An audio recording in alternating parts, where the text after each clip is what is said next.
Assalamualaikum warahmatullahi wabarakatuh. Perkenalkan, kami dari kelompok 9 yang beranggotakan saya sendiri, Kepti Isnaini Widyasaro, NIM B100-180-491. Yang kedua ada Pramudi Pangestika, NIM B100-180-497. Yang ketiga Vian Sundari, NIM B100-180-506. Di sini kami akan mempresentasikan tentang analisis PT Sanwo Garment Indonesia. Deskripsi perusahaan. PT Sanwo Garment Indonesia berdiri pada tahun 2015 oleh Kim Hyun Jung. Alamat perusahaan ini di Jalan Desa Pinggir RT 5 RW 7, Telukan Grogol, Sukoharjo, Jawa Tengah, Indonesia. PT Sanwo Garment Indonesia merupakan perusahaan garment yang memproduksi baju dan diekspor ke Amerika Serikat, China, dan Australia. Perusahaan ini merupakan supplier knitwear dan swimwear dengan merek GAP, Old Navy, H&M, TCP, dan Kmart. Perusahaan ini adalah CMT, Cut McTrim, yang berarti perusahaan inilah yang membuat garment produk, mulai dari proses pemotongan kain, penjahitan hingga proses finishing. Visi dan misi perusahaan. Visi perusahaan menjadikan perusahaan garment yang bersifat terintegrasi, profesional, dan handal di bidangnya. Misinya yang pertama menjadi pelopor garment yang berkualitas yang dapat bersaing di kancah internasional. Yang kedua menjadi salah satu perusahaan produksi pakaian jadi terbesar di Indonesia. Yang ketiga mendidik sumber daya manusia Indonesia agar menjadi etos kerja yang tinggi. Yang keempat, meningkatkan kesejahteraan setiap karyawan PT Sanwo Garment Indonesia. Analisis eksternal mikro. Persaingan di antara kompetitor yang ada. Yang pertama, jumlah pesaing. Yang kedua, keragaman pesaing. Yang ketiga, konsentrasi industri. Yang keempat, pertumbuhan industri. Yang kelima, perbedaan kualitas. Yang keenam, loyalitas merek. Yang ketujuh, hambatan untuk keluar.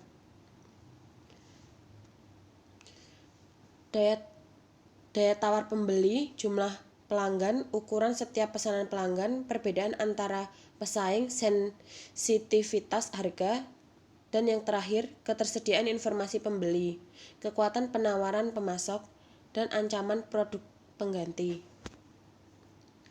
Ancaman penerima baru, hambatan untuk masuk, skala ekonomi, loyalitas merek, persyaratan modal, pengalaman kumulatif, peraturan pemerintah, dan akses ke saluran distribusi. Analisis SWOT. Yang pertama ada strength.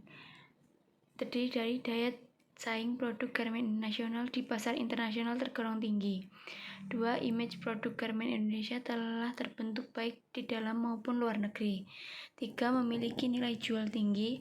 4. Sarana dan prasarana produksi yang memadai. 5. Memiliki harga dan kualitas yang baik. Selanjutnya, weakness. Yang pertama, besarnya biaya yang tidak terduga. Kedua, turnover pegawai yang tinggi. Ketiga, masalah kedisiplinan karyawan. Opportunities. Yang pertama, produk garment merupakan kebutuhan primer. Kedua, terdapat beberapa pebisnis yang berminat untuk menjadi partner bisnis untuk memperluas jaringan usaha. Yang ketiga, terdapat beberapa penawaran untuk membentuk kerjasama dari pebisnis di luar negeri. Keempat, dukungan pemerintah atas pertumbuhan industri tekstil di dalam negeri. Kelima, banyaknya pasar yang masih dapat dimasuki oleh perusahaan. Keenam, terdapat halangan masuk bagi pendatang baru. Ketujuh, potensi ekspor besar. Kedelapan, peluang pasar dalam negeri cukup besar. Trade. Yang pertama, meningkatnya persaingan industri tekstil di Sukoharjo. Kedua, banyaknya produksi luar negeri yang masuk ke Indonesia. Ketiga, terdapat perusahaan tekstil yang kuat dan lebih dikenal masyarakat. Keempat, perkembangan tuntutan pasar atas produk-produk tekstil yang lebih berkualitas. Kelima, banyak perusahaan yang menjual produk yang lama. Keenam, pendatang baru besar. Ketujuh, harga bahan baku tidak stabil. Kedelapan, persaingan harga. Analisis BCG. Berdasarkan analisis internal strength dan weakness didapatkan hasil 3,99, sedangkan analisis external opportunities dan threat didapatkan hasil 3,84. Maka titik semu titik temu analisis tersebut berada pada kuadran 1, sehingga alternatif strategi dalam matriks hubungan daya saing dan kondisi lingkungan yang diterapkan yaitu pertumbuhan internal atau intensif, integrasi vertikal, integrasi horizontal, dan terakhir merger. Checklist memilih strategi terbaik. Alternatif strategi terpilih. Yang pertama, market development atau pengembangan pasar. Persyarat kondisi efektif. 1.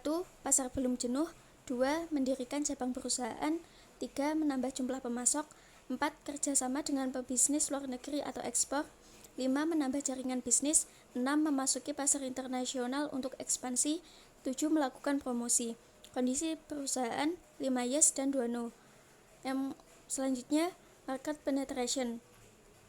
1. Menjaga kualitas produk. 2. Menjaga hubungan baik dengan pemasok. 3. Menurunkan harga untuk meningkatkan penjualan. 4. Pasar belum jenuh. 5. Menemukan saluran distribusi baru. Kondisi perusahaan 4 yes, 1 no. Product development atau pengembangan produk. Yang pertama, melakukan inovasi produk. 2. Memperbaiki produk yang sudah ada sebelumnya. 3. Menambah item pada lini produk yang sudah ada. 4. Memperkuat nilai produk. Kondisi perusahaan 4 yes.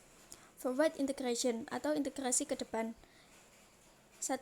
Meraih kendali atas jalur distribusi mulai dari distributor hingga retailer.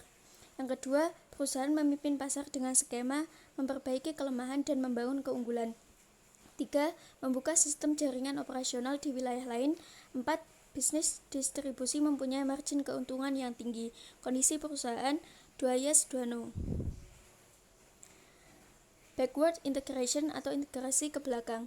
1. Mendirikan anak perusahaan kain atau bahan baku setengah jadi. 2. Membangun fasilitas produksi. 3. Jumlah pemasok sedikit dan jumlah pesaing banyak. 4. Mengambil alih industri pembuatan serat, industri pemintalan atau industri pertenunan. 5. Jaminan sosial tenaga kerja yang turut mendorong produktivitas tenaga kerja. Kondisi perusahaan 3 yes dan 2 no. Horizontal integration. 1. Membentuk anak usaha atau usaha patungan di negara lain dengan bisnis yang sama. 2. Bekerja sama dengan perusahaan mesin. 3. Memiliki modal dan bakat manusia yang dibutuhkan untuk berhasil mengelola organisasi yang diperluas. 4. Perusahaan bersaing dalam industri yang sedang tumbuh. Kondisi perusahaan 2 yes, 2 no. Jadi rasio yang dipilih adalah market development atau pengembangan pasar karena memiliki yes paling banyak. Sekian, wassalamualaikum warahmatullahi wabarakatuh.